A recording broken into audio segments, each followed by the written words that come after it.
আসসালামু আলাইকুম ভিউয়ার্স।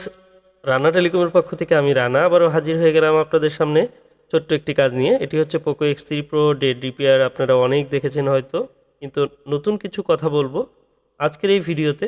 আসলে আমরা বর্তমানে যে কাজগুলো করি, কমন একটি কাজ হয়ে গেছে বর্তমানে প্রসেসর রিবোলিংয়ের কাজগুলো। কারণ অনেক ফোন রয়েছে সেগুলোতে প্রসেসরের সমস্যা হচ্ছে বর্তমানে। তো এই ধরনের কাজগুলো আমরা খুব সহজে সুন্দরভাবে কিন্তু করতে পারি।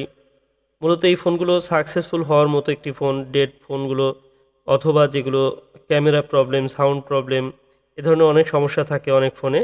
আর যে ফোনগুলো আসলে হওয়ার মতো সেই ফোনগুলো আনসাকসেস হলে তখন নিজেদের খারাপ লাগে।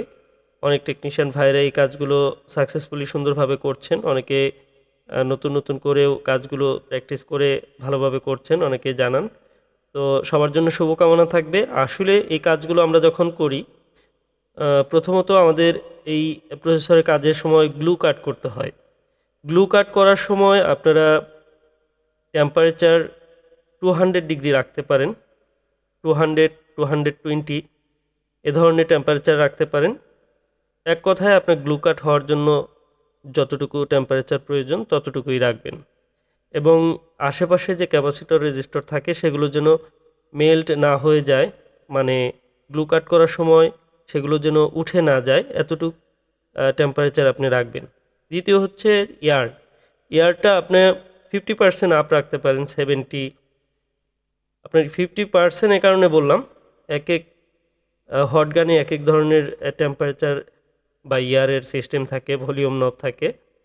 তো আপনার টেম্পারেচারটি 50%-এর একটু উপরে রাখতে পারেন, যেটি দিয়ে আপনি খুব দ্রুত এই গ্লু কাটটি করতে পারবেন আমার মনে হয়। অনেক সময় আমরা কিন্তু দেখা যায় যে টেম্পারেচার বা যে ইয়ার দিয়ে সিপিইউ রিভলভ করি বা সিপিইউ রিমুভ করি, একই টেম্পারেচার দিয়ে আমরা সবই করতে পারি।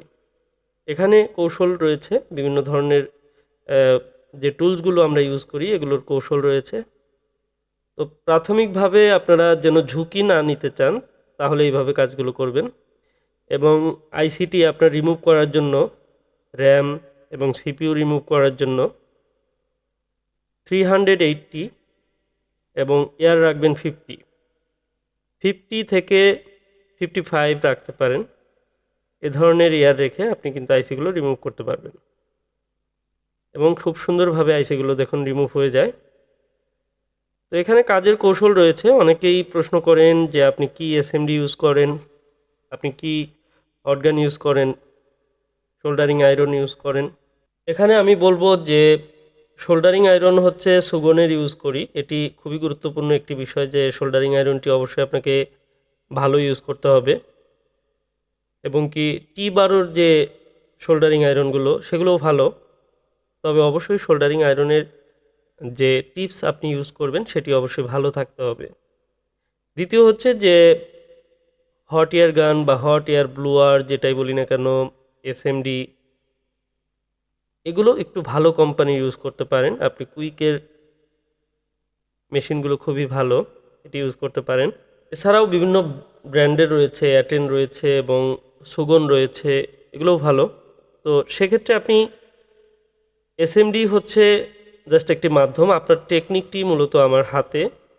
আমরা যে কোনো মেশিন ব্যবহার করেই কাজগুলো করতে পারবো যদি আমরা কৌশলগুলো বুঝি এবং কি সেটির সঠিক অ্যাপ্লাই করতে পারি।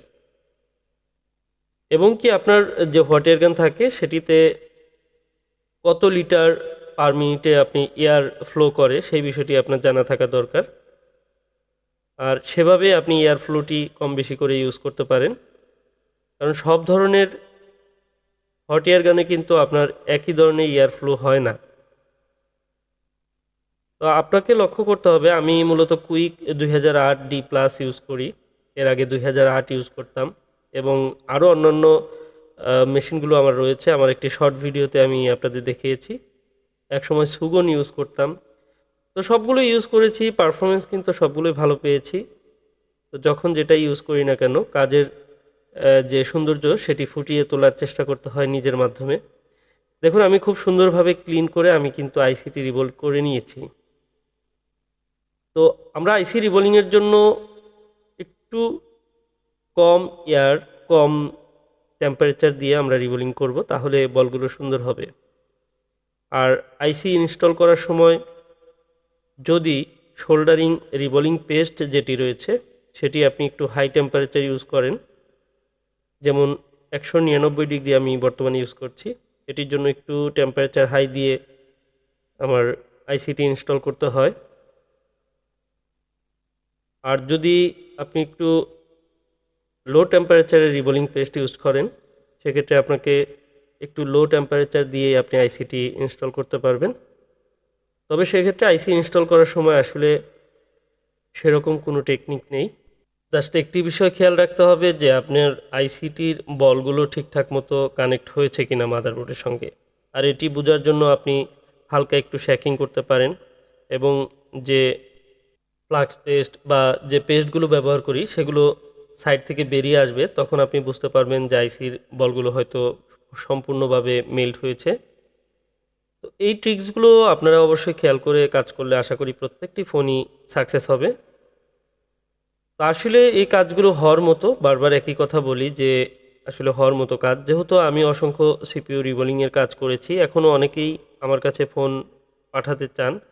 তবে অনেকেই ফোনগুলো রিপেয়ার করার চেষ্টা করে যখন আনসাকসেস হয় তখন অনেকেই ফোনগুলো পাঠাতে চান, অনেকেই যোগাযোগ করেন। এ ধরনের ফোন আমার কাছে অনেকগুলো রয়েছে, এবং সেগুলোর পিছনে এত পরিমাণ সময় দিয়েও কিছু কিছু ফোন আছে যেগুলো 100% কমপ্লিট হয় না, 80-90% কমপ্লিট হওয়ার পরে কিছু সমস্যা থেকেই যায়। এ ধরনের ফোনও রয়েছে।